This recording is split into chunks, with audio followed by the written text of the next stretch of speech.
And as far as somebody saying they're Wahhabi, that's haram to even say that. Do you know why? Who knows it's wrong to say that? Why? Why? That's the name of Allah. Al-Wahhab. Is it? Is that the name of Allah?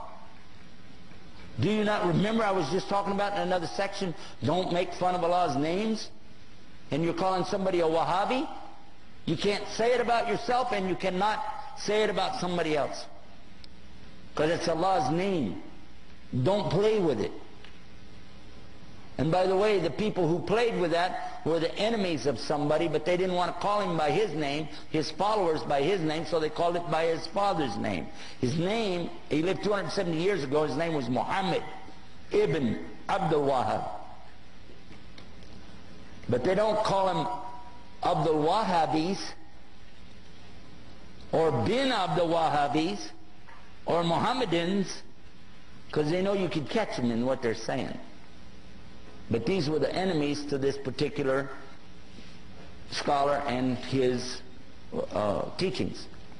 What he was saying is that basically you shouldn't worship people in their graves, and you shouldn't worship the grave site, and you shouldn't build these big temples in there to go to. And his followers tore down those places in the graveyards, and they became so angry that instead of dealing with the fact, he brought the proof. But they didn't like it, so they insulted him, and they wrote books against him. Because it messed up their Sufi tariqas. Okay? So they did that, and they lied, and they keep on lying until today. But I've read his books. He's got the best book I ever read, translated to English, on Tawheed, and it's called Kitab al-Tawheed. How many of you heard about it?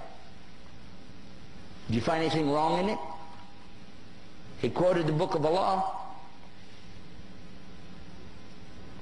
And they can't argue with that, so they just said a label, Wahhabi.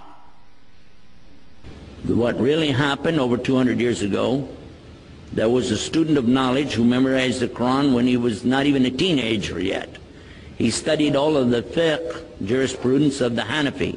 Then he began to study others, and his father, who was a scholar, told him to stop. Just stay with what we have. He said, I want to learn the others. His father almost disowned him because of it. It was very upsetting. You know, don't do that. But he wanted to learn all of it so he could understand, and he began to learn quite a bit. He became convinced that he needed to learn more, and he discovered through this learning that the people of his time were making a grave mistake. I use the right word too, because they were worshiping at graves. They were literally going to graves and calling upon dead people to help them. Righteous people, good people.